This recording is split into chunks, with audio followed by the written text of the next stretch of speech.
Busted Pencils, fully leaded education talk, educated educators talking education. Johnny, watching you in the video feed, and it was like doing a little something there around the sides of your eyes. It looked like you were using like a chapstick or something on your face. And I know, check out the Facebook stream, the Twitter stream, the YouTube stream, because you could watch Johnny doing stuff to his face. There it is, right there. Nice, nice. I mean, Johnny, I mean, I mean, Tim, I just got it's evening, and okay. I just put on this headache blend. I won't give the Oh, brand name of it, but I swear by this stuff. It's really nice. It's like a peppermint lavender. We'll mm, roll it on next to the eyes, get the wide awake. Let's go. nice, It's Busted nice, Pencils. Wednesday nice. night. It's a special one. It's going to be Is it electric. electric special night Wednesdays. Get ready Wednesday? for the Well, juice. first of all, though, too, Johnny, reminder: Monday, Tuesday, Wednesday, Thursday, Friday. Busted Pencils is on every night of the week now, Monday through Friday. But Wednesdays are going to be really special because every Wednesday we are going to have our best friends, our awesome colleagues. They come from the podcast Educators Amplified, whereabouts somewhere in the Milwaukee area, we'll just say. Teacher Joanna and Teacher Hallie from Educators Amplified. Welcome to Busted Pencils. What are you guys up to? Well, thanks for having us. Thanks for inviting us on the show. We are so thrilled for you guys that Busted Pencils is on 5 days a week now. And thrilled that you invited us to come one of those days, Wednesdays. Well, we gave you an option to pick a day. Well, yeah. Well, I was saying Wednesday so people can remember. Yeah, well, it's a perfect midweek shift because Right. otherwise you got Tim and Johnny talking all this stuff all week long. It's like we got to break it up somehow. Yeah, we have guests and we have awesome callers, but on Wednesdays, Teacher Joanna, Teacher Hallie, Educators Amplified. We've had so much great conversation in your podcast and times you've been on Busted Pencils, and then even off the shows, just so much energy and excitement around awesome things that are happening that teachers are doing, that teachers are talking about, especially in the Milwaukee area, the Chicago area, all of the kinds of things happening in our classrooms. We get to talk often about it. And now we're so excited because every Wednesday we get to talk about it together here on the radio with all you out there listening. You can call in and talk to Teacher Hallie and Teacher Joanna too. 844-967-2789. 844-967-2789. Stump Teacher Joanna, Stump Teacher Hallie night. It's Educators Amplified. All right, so let's do a little bit of an intro, though. So we'll start with Teacher Joanna. Educators Amplified. Wait, well, let me ask the question. Okay. Whoa, hey. Educators Amplified. What is it? What's it about? Give us a little, intro, and then Hallie, we're going to let you then kind of pick up where Joanna leaves off. So Joanna, Teacher Joanna, Educators Amplified. Tell us about it. Educators Amplified in its current form is mainly a podcast that shares the perspective of teachers or / educators. We are public school employees in the state of Wisconsin. However, we do have a little bit of a history. Educators Amplified has gone through several iterations, and that is actually, I first met you through my first iteration of Educators Amplified, which was a live event, live broadcast radio show. I don't even remember if it was 2017, 2018, a while back. And then we transitioned into a podcast over COVID. And now we're doing both. It's awesome. A podcast and a radio show. But we also like to say that we are a movement and a space to hold teachers or educators and their experience. Hallie, what would you add? I would just add that, we hear a lot about education out here, but we rarely hear from the educators or the people on the front lines. And so we serve to be those voices, especially when, it's bad up in these schools. Mm. And meaning like, it's hard to be a teacher right now. And so I really respect understanding when teachers might feel fearful or afraid to share what's going on with their working conditions or whatever. And so Joanna and I are like, hey, guess what? We're not afraid to share what's going on so that we can get to a better space. And we're looking to offer hope and inspiration to our brothers and sisters out there on the front lines doing this work with children. And if you want to offer us some hope too, 844-967-2789. Joanna, though, you just got to go back, though. You reminded me of that, the original Educators Amplified, Milwaukee, back room of a bar, bunch of educators, community members, board members in the Milwaukee area coming together. And that was the conception, was to say, let's amplify the voices of the local educators, particularly in the Milwaukee area. And that's where it was. We were, on a Saturday, morning through the afternoon, and host of Civic Media, Earl Ingram, was one of the main kind of, MC of that event, that created Educators Amplified. So, Earl Ingram, I know you're out there listening to Busted Pencils. Earl, thank you for that, because Earl, look what you've created. Educators Amplified, the podcast, and now Educators Amplified special appearances every Wednesday on Busted Pencils. Johnny Lupinacci, throw a question at. Well, I mean, I'm just excited. I thought we were getting an origin story here. We got a little breakdown, but take it back, OG. Like, how does Educators Amplified thing come to fruition? Well, when Tim was talking, it was reminding me of the original idea was kind of like a teacher town hall, where it was like, let's provide, we wanted an event. Many of the teachers had, even though in Wisconsin, this Act 10, which was a bill that took away our collective bargaining rights and kind of devastated our profession, although it was a terrible thing for us, the teachers felt a lot of solidarity in all of the rallying we did during that time. And so we were trying to recapture this spirit of being together and united,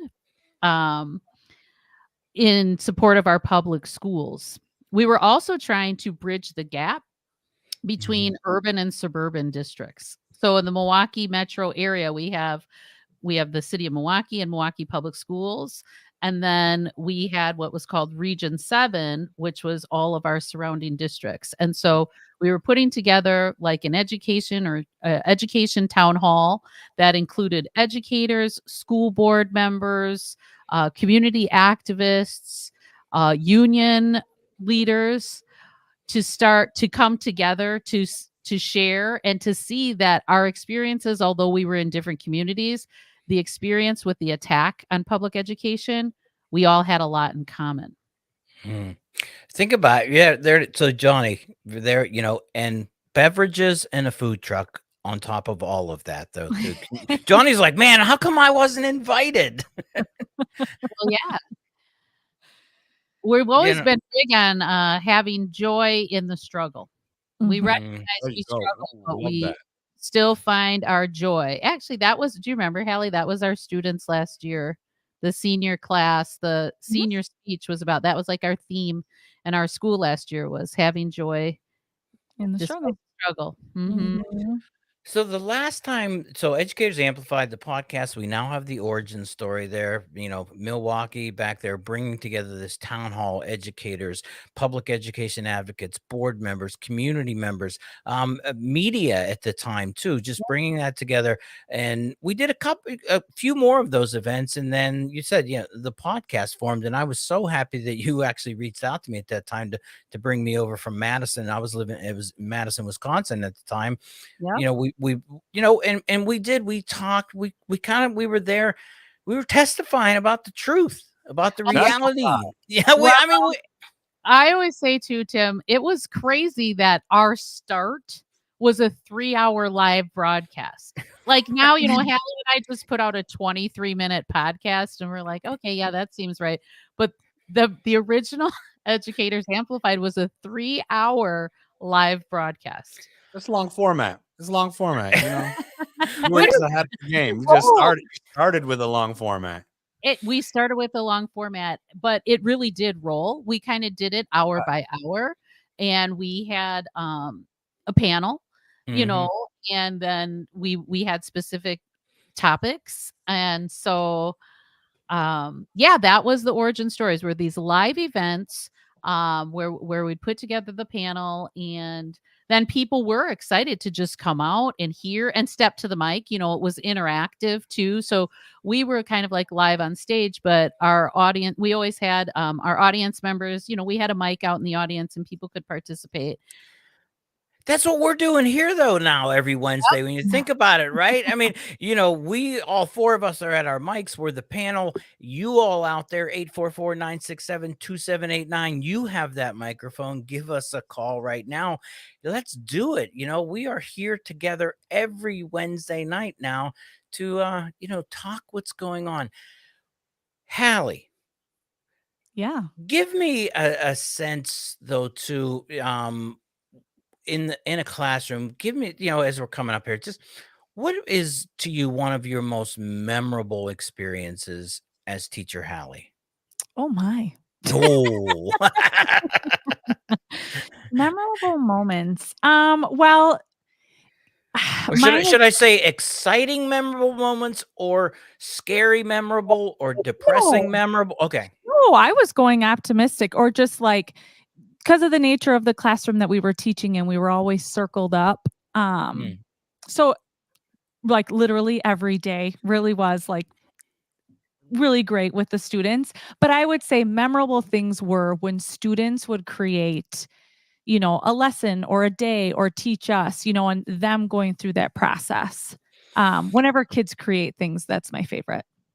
Well, and so the reason I wanted to ask that question, though, too, is because when we want to spend more time, though, too, kind of talking very specifically about, tell us about, you know, the classroom that teacher Joanna and teacher Hallie occupied, and that special place that you created there. That's what we're going to talk about. Teacher Joanna, teacher Hallie, Educators Amplified, Busted Pencils. Back after the break. But you can't say your mouth is moving. What you just make a bitch can get just to break your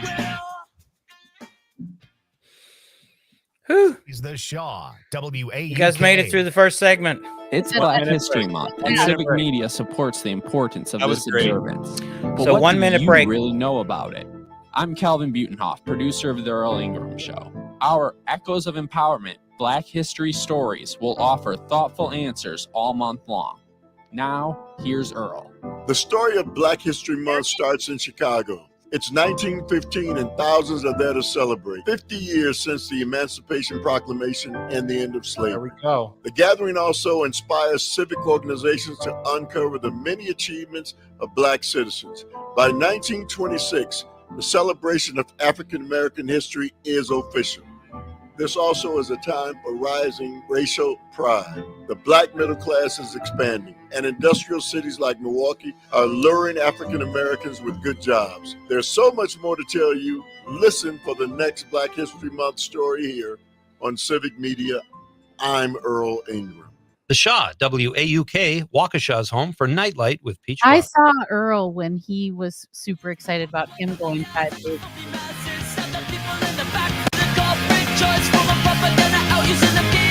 Oh, you know it. It's the dancing music for Busted Pencils, fully leaded education talk. Yeah, we do want to talk about it, though. That's what we're doing every Monday through Friday. Busted Pencils, 844-967-2789. Educators Amplified every Wednesday. Teacher Joanna, teacher Hallie. We talked about the special place that you guys created as teachers. And I'm going to put out a term, and then you guys kind of come in and go, no, Tim, that's all wrong. But you guys had a special place in a school, and, you know, special education, alternative education. You guys are cringing right now going, okay, tell the listener out there the beautiful space you guys created? Teacher Hallie. Well, right. So, it's funny because we were together for 12 years working in what we called, well, it could be called an alternative school to that's what people wanted to put a label on us. But it really was a space where children could choose to come. It was in a high school level. They could choose to come to our program, and really from the space of, and we say traditional school really focuses on just, 90% academics, where we gave equal time into children developing socially, emotionally, physically, and intellectually, which was the academics. And so students chose to come there. They could have an IEP. They didn't need to have an IEP. But right, we did that together and created it and came together. And Joanna, you brought this together. This was a conception, the real school, right? The Real Academy. It's called the Real Oh, Academy. Real Academy. Mhm. And when they get to choose now, just to, we like to help my neighbor figure out what we're talking about. So Yeah. you were in a physical high school, Yeah. Mhm. but you had your own place in that physical high school where students in that high school could say, I don't want to be a part of what's going on in the regular high school. I want to jump Traditional. I want to jump into the real academy. And then you guys would say, sure, come here. Because I think what happens when somebody hears alternative is Mhm. that, so you're also that place where that's where we sent all the other students who couldn't make it in traditional classrooms. Help us figure out the reality of what it means to be teaching in the real academy alternative education. How's that work, Teacher Joanna? Yeah, I was thinking of a few things as you were talking. Now, first of all, the way we looked at it was a typical high school may have like 1,000 students or so. So we were like, it just seems to us natural as educators that if you have 1,000 kids, you might want to have more than one approach to how you're doing things. And so we just viewed our program as it was another approach. And it was approach that did mainly appeal to students who were more global thinkers rather than analytical. And what that means is like big picture first or the whole thing instead of, it's like whole to part instead of part to whole. Traditional education is part to whole. It's like little unit, little unit, little unit test.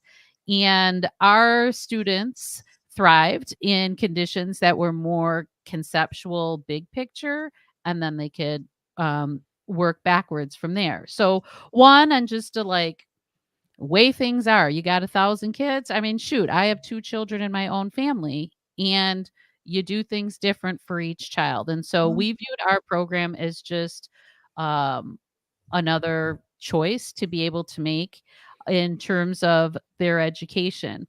And then 2, yes, we were housed within the traditional high school because we knew that it was really important for kids to still be a part of the school community.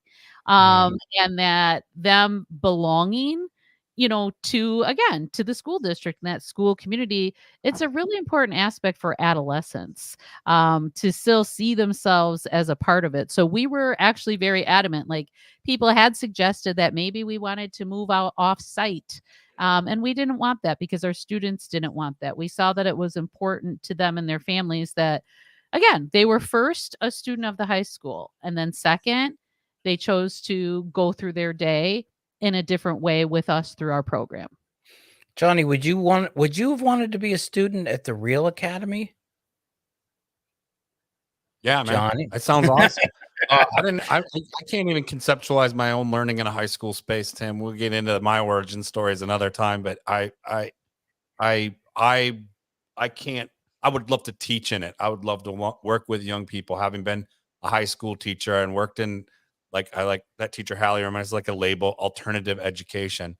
To be able to have that as part of a high school, so where we're not disconnected from sports, we're not disconnected from student council, we're not like, there's something really special about a high school. It's Yeah. a community, it's a convening space. We're Mhm. seeing that under threat all the time because it's increasingly become understood as a dangerous place to be. And that's a sad, separate topic. But there's something excited about the energy that young people bring to the spaces that they share time together, learning. It's really energetic. So yeah, I would love, you threw me off when you're like, would you want to be a student there? I was You like, I haven't can't told even them enough imagine. to know. Right. Yeah. I can't even conceptualize something like that as a young person, but as a teacher, it would be wonderful to be part of. And it's inspiring. It's inspiring to be hearing about Real Academy and what it did. Okay, but I got to go on a deviation here because Joanna, you kind of course, kids liked it, and Hallie, you can respond to this because you said right away, it's like, up there in the traditional school, they had their tests and they had their little units, and so the Real Academy, what I'm hearing is that so you guys, it was kind of like just a place to hang out and have fun. Yeah, I would say, no. Okay. Come on, Sam. Come on. But I'd also say that, children, especially adolescents, they want to belong. And even when they don't feel like they belong in the traditional system, making the choice to do something different is still a whole thing in that too. And then also, I want to recognize that this wasn't just like, I want to do something different, close my eyes and pick. Like it was a process. But also, I'll just say to kind of cut back to you asking Johnny, I was a kid who went through traditional public schools, totally like followed the trajectory of the linear path, did relatively well, could quote unquote play school as we were supposed to.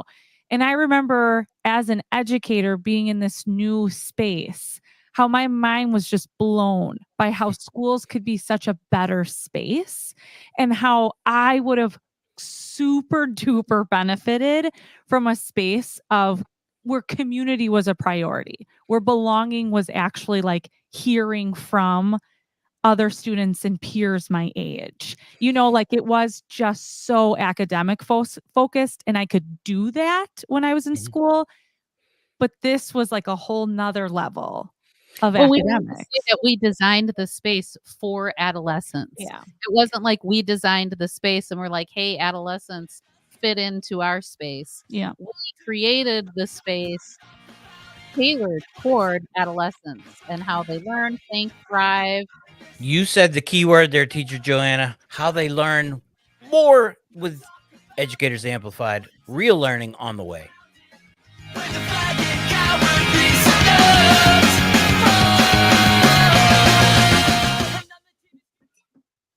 You're listening to the Shaw WAUK.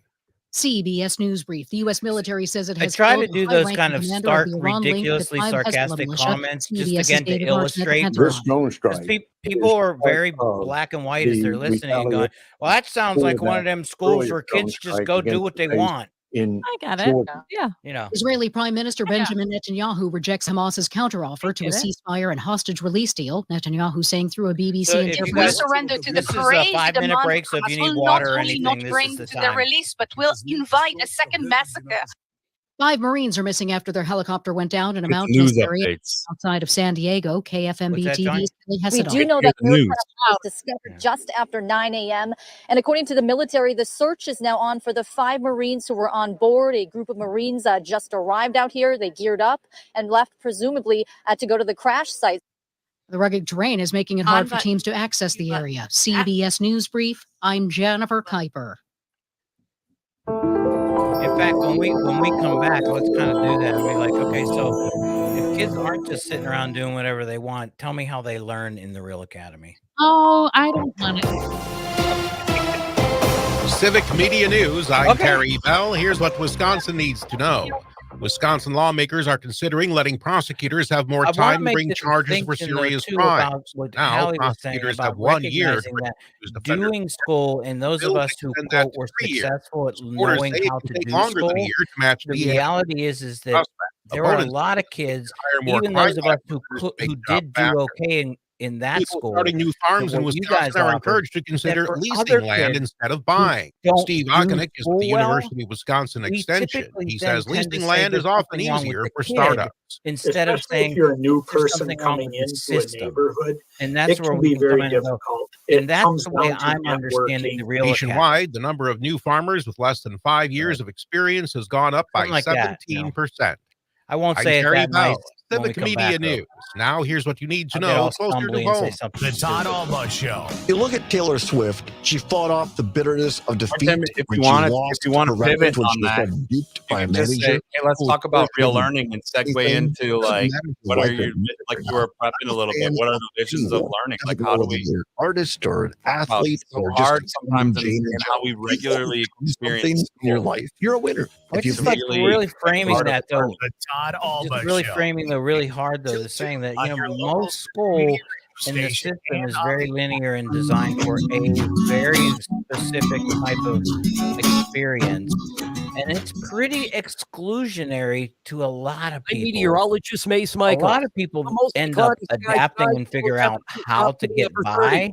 Showers But around what I tomorrow, hear is that rumbles of what if thunder and all staying kids had breezy, highs in the more low 50s. opportunities like the Cooler Real for Friday Academy and the to weekend as allow high themselves temperatures to drop back go from the on 40s those to the different 30s. paths? It's They 39 don't, right now. traditional schooling doesn't allow kids to go off different Think paths. you'd like working with us at Civic Media? We're Anyway. having fun and moving fast In to between the preserve breaks, we're hometown talking. radio across Wisconsin. If could you link have back the right to last skills, night's join our conversation team. too about Yeah, just and I going to think special Civic Media education is a teachers, proud and in equal general, we opportunity talked employer about how committed to school diversity too and often was inclusion, based along on with the growth and exclusionary development practices. of all current and Made it future really hard employees. to be If not you're only a student, but to interested be a good or are teacher. part of an How organization hard or it is more, to go to our website, take that oath to do no harm and to teach and and to click be on in the systems careers that tab. you know You're could listening to the Shaw, WAUK, Waukesha's home for Up North News Radio. Okay, I think I Keeping figured it you out now. informed, When you said entertained, that, and I like connected it. to your local I got a news. good way to come This is back. So Terry Barr I'm with gonna the Civic Media Radio shut up before Network. it so I don't say Why anything not else. make this Valentine's Day wild while supporting the Milwaukee County Zoo at the same time?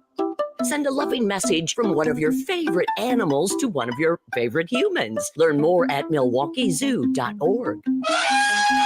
The Zoo's Jennifer Delaberte also joined Matt and Air on Air to reminisce as she gets ready to retire. Here's one thing Jane recalls. You and I did a little behind the scenes at the zoo, and you drove me around the golf cart. And one of the things I thought was so cool, the keepers and the animal trainers get to name new baby animals, and a lot of them will use family names. Oh my gosh, yes. I love that. Delaberte has been with the zoo for 25 years. Congratulations. For me, it's been the best job I've ever had. I love it. Until next time, I'm Terry Barr. Your home of the Earl Ingram Show. Weekday mornings from 8 till 10 on The Shaw, 540 AM and 101.1 FM.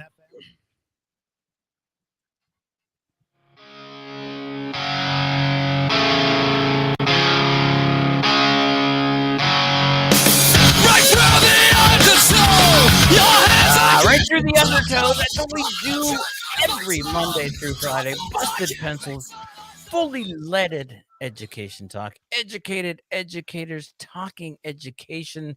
Teacher Joanna, Teacher Hallie, Educators Amplified every Wednesday. Digging deep, though, into the Real Academy, the place where you guys created a space. And I think, and Johnny, you said this, and Hallie, you said, as a student, but when you were a teacher, your mind was blown. I got to imagine a teacher out there right now who's in the linear, traditional academic setting, listening to the two of you talk, their minds are blown and saying, I want to teach the way you guys sound like you guys were doing stuff like that. How can we take what you guys were doing in the Real Academy and help create a movement out into the quote traditional classrooms? If you're one of those teachers out there, 844-967-2789. If you have a question for Teacher Hallie, Teacher Joanna, if you're jealous of the fact that they got to really do teaching and learning, we want to hear from you. I'm feeling like that what you guys, then you actually got to teach, because when I hear so many teachers getting frustrated with the profession, a very simple thing is going, hey, Tim, I'm not allowed to teach anymore. I can't do this and I'm out. It sounds like what was going on in the Real Academy was you guys had the ability, that autonomy to be teachers, to create spaces that worked for kids. That's got to be so rewarding. Joanna. Well, that's a big reason that we have our podcast, because we want to share that teaching actually can be really generative. You don't have to be depleted if the conditions are right. So, and we're not here to say that individuals need to rise above the conditions that are set for them, but we do want to serve as an example and always provide the alternative to when we have a philosophical foundation, in what we want to provide for our students, and go from there. And like I said, before break, I talked about like a philosophical foundation for us was we're going to create a program for adolescents, like something that makes sense for them. And actually, in order to do that, you have to listen to them and you have to believe what they're saying. But you also have to have a lot of knowledge about child development, and kind of Hallie and I would focus on the biology of learning and the biology of our bodies, in order to do that. And so on one hand, it can sound like impossible, where people are like, oh my God, how can you change the whole system like that? On the other hand, I would, and this is really what keeps Hallie and I going and uplifted, was like, well, I think it's actually really doable, because again, I do believe it's the heart of what you were saying, that it's the actual essence of teaching. And that is why people are in the profession, is to really connect with their students. And they are trained professionals. They are, if they are fully certified and credentialed, they are coming to you with the skills to be able to understand the learning processes, child development, curriculum design.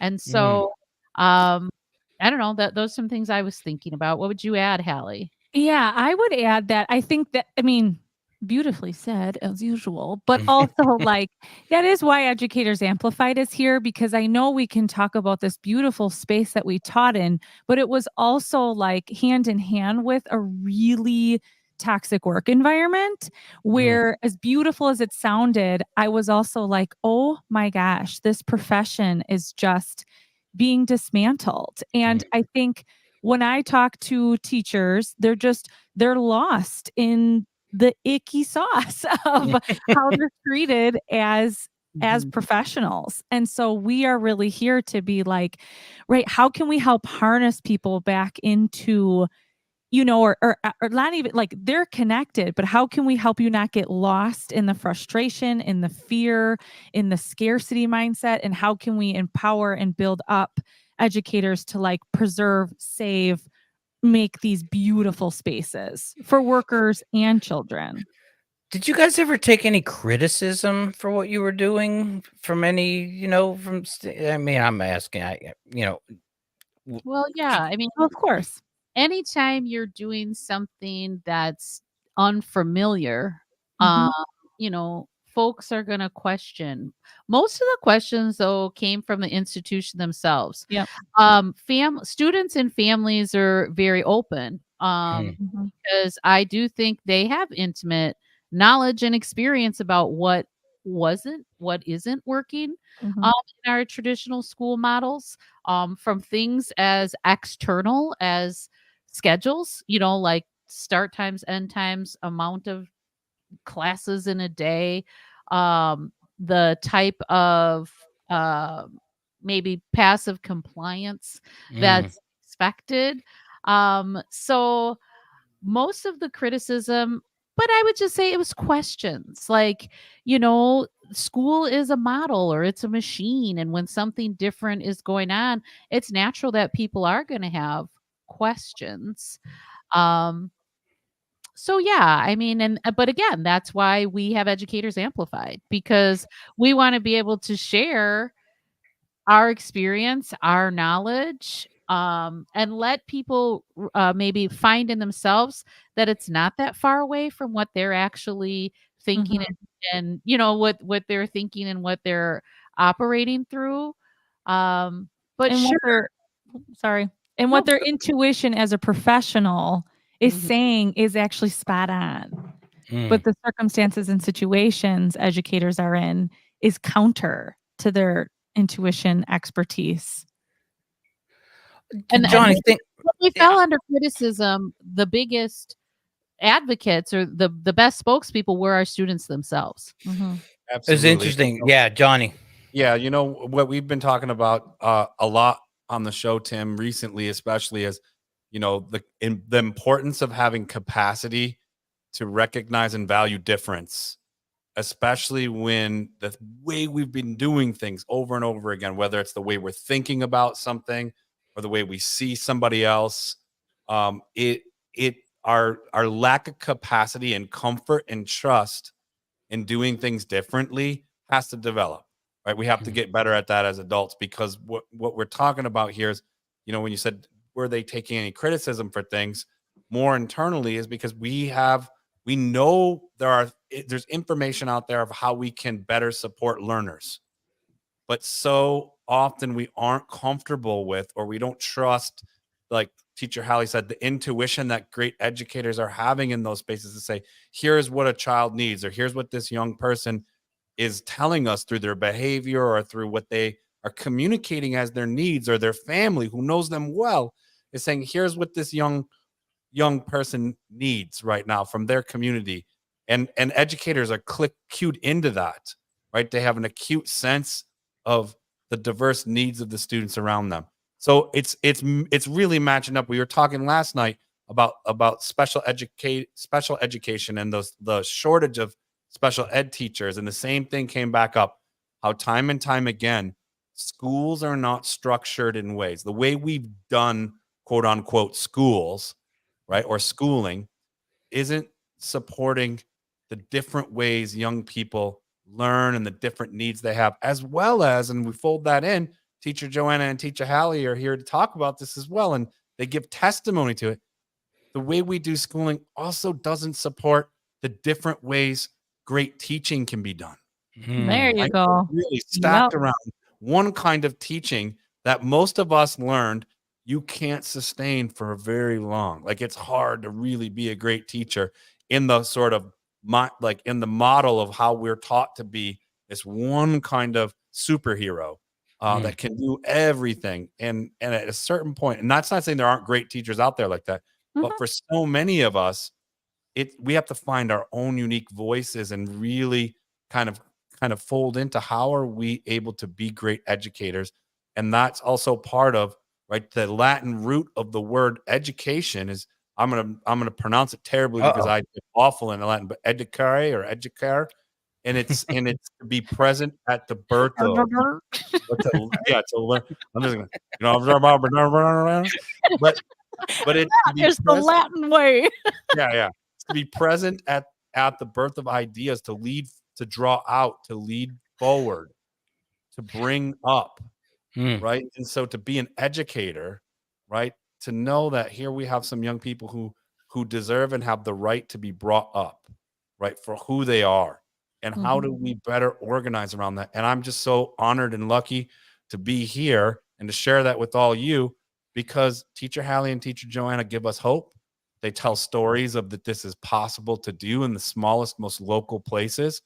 And that, you know, when you're in these situations, it's important to know that there is a whole lot of structural stuff against doing good teaching, but it can be done. Yep. Well, Like, we'll talk about it so that we can keep making sure it's done wherever it needs. yeah, our experience was with high school students who are very capable.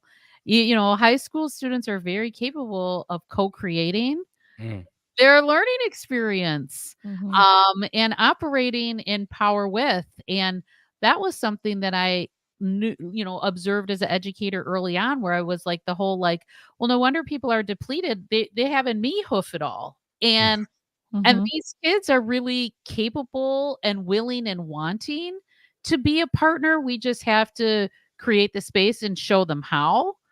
And so that too, that's why we say what we did was sustaining. We used to say, no disrespect to people who who do truly like suffer from compassion fatigue, but we never felt that way, because we were sharing the load with our students. And that's, again, as trained and skilled educators, we were able to do that. When you talk about birthing the learning, right? Like, it's not just like the kid walks up to you and says, like, here's what I want to do, make it happen.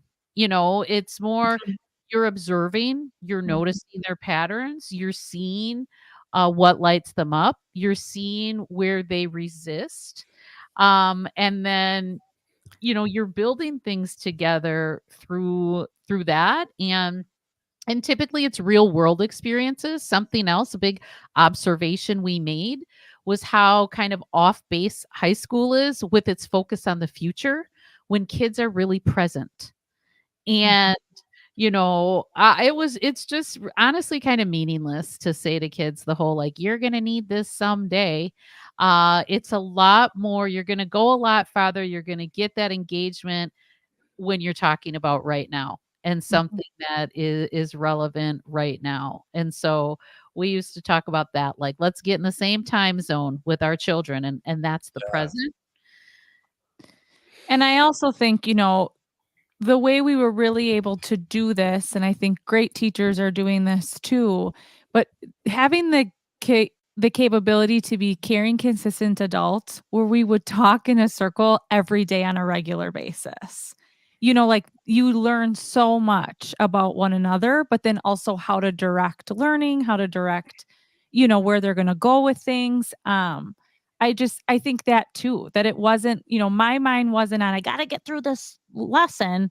It was also like, I've got to make space to hear, observe, be with the students so that we can move forward. So the classroom experience, then, you had in a way, I'm imagining, like, when I taught second grade and I got in there at 7 a.m. in that classroom and I had those second graders all day long. Is that what you did with high school kids? Yeah, we did. And like we said, like, that was actually a model that worked well for them. So the high school model now is like 50-minute classes in a lot of places and a million transitions. Yeah, we found that just simplifying and streamlining benefited our students.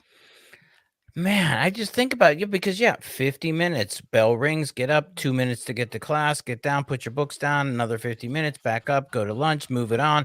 All of that, it's so programmed and so regimented. I wonder if students themselves at first had a tough time figuring out how to be in your classroom. Teacher Hallie, Teacher Joanna, Educators Amplified. Let's join their classroom when we get back. So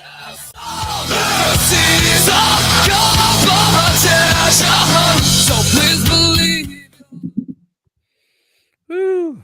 WAUK. Hi, I'm Emily from Weikert Realtors Lake Point in Madison. Your home, your property, your decision. At Weikert Realtors Almost Lake one Point, in the we'll can, guide you as they every say. step of the way. Whether you're buying or selling a home or exploring commercial property, your dream is within reach. You'll find our realtors love what they do, and more importantly, we think it's fun helping our clients achieve their goals. Who wouldn't want to do that every day? Give me a call at 608-721-8002. Weikert Realtors Lake Point, 2045 Atwood Avenue. Find more info at weikert-lakepoint.com. Max Inc. Radio invites you to a live concert each week over the radio. It's Live in the Lair on Max Inc. Saturday night. It's a full hour of live music and in-depth interviews with the artists. Listen across Civic Media every Saturday at 9 p.m. and grab the podcast at maxincradio.com. Live in the Lair, presented by the Aaron Weber Group at movetomadison.com. Max Inc. on Civic Media. We are local music. You're listening to The Shaw, WAUK, Waukesha's home for the Tom Almo Show.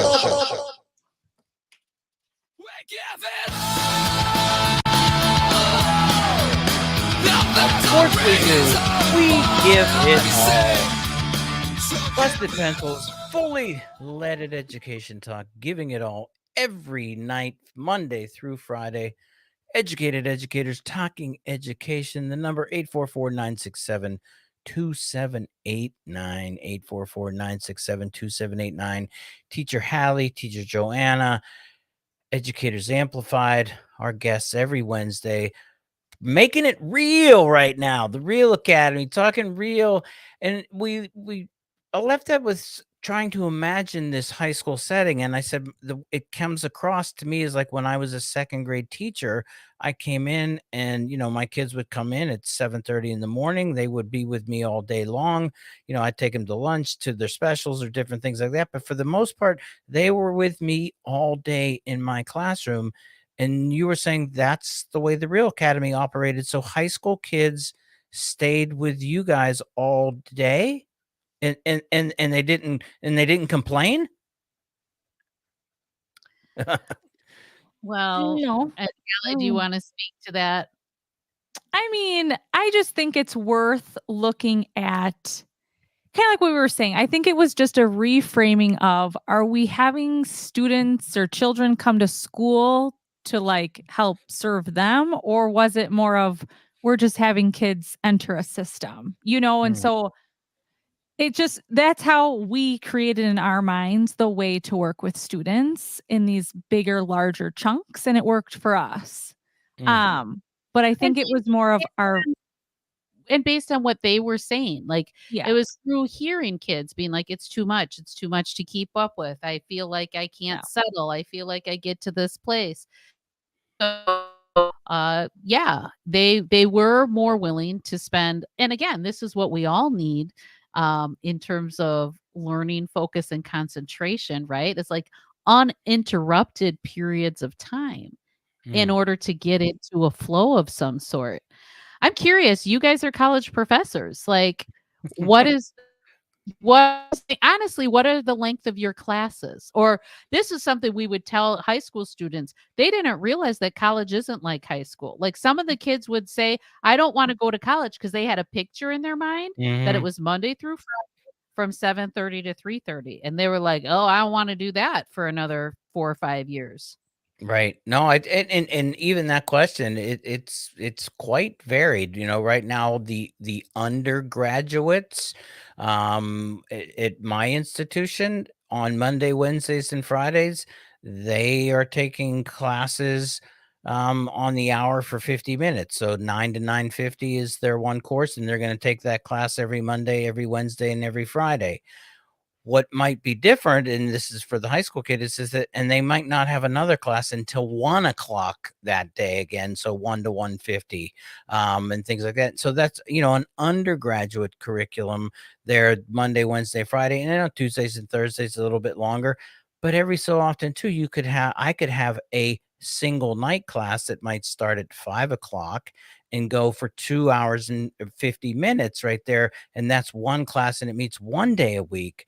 So it is varied in college. And John, I know, Johnny, you do a lot of work with graduate students. What does your schedule look like? I mean, I like that question that teacher Joanna threw out there, but I mean, I teach, I'm primarily a high school teacher, and I teach teachers and I teach college students, but I take the same approach that I learned with teaching adolescent learners, right? And so one of the great things as I experienced with my high school students as well is I had the great benefit of I was teaching college while I was also teaching high school as well. So I could bring students, from my math classroom to a math class on campus. And so they would begin to learn that, whoa, okay, college is different.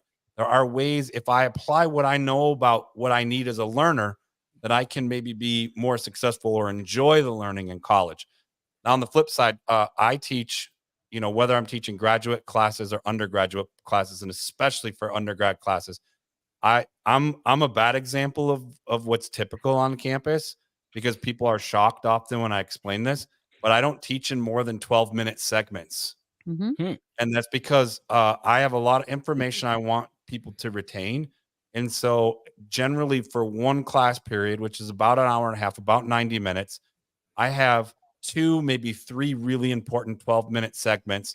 The rest of the time, we're actively engaged in practicing, generating questions, being in conversation. And so it's sort of like a lab station space around those 2 to 3 12-minute segments that I know that I have their attention. So they'll either get a direct instruction from me, but they'll never, and I want to tell them is I'm a talkative guy, but I will never give you a direct instruction that lasts any more than 8 minutes, and that'll fall in my 12 minutes that I get you. So we chart that out. So that's really important. That said, there are courses on campus where you're going to get hammered for a 90-minute lecture, right? And so, those things are important to build our capacity up. But I'm often working with instructors or other professors on how do we apply that what we know about adolescent learners is that they do want to be here. They do want to be engaged in the learning, but they look tired because you're boring. And they'll say, oh my God. I said, do I need to repeat myself? What you're sharing is really important, but break it into small segments that are direct and engaging.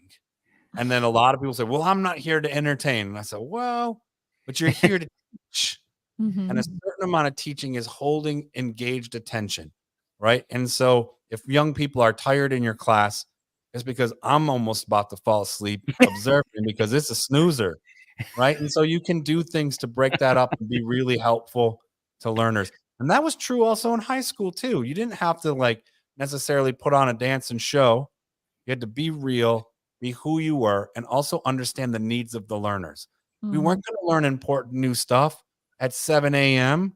for 13-year-olds, right? Also, all the medical information pediatricians are telling us is these young people are not taking in new information right now this time of day. Right. So it was really applying that stuff of when can we be our best learner and how can I be the best kind of teacher that's natural to me, that's real, but also is not asking you to do something nearly impossible and then blaming you for not being great at it. So you have a Real Academy philosophical foundation. I'm vibing with Real Academy for sure. Johnny's got a Real Academy in the head. Well, and I like that you told me 12 minutes because pre-COVID it was 15 to 20, and I bet now it is 12. You found a new sweet spot.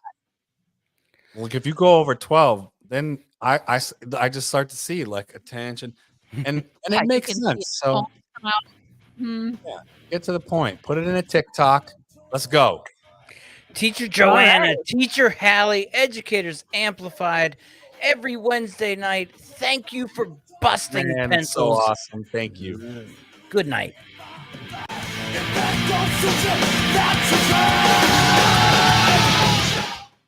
Waukesha, home of Les Good Paul, stuff, guys. our awesome Nice. farmers market, and You guys, we did it. Shaw. 5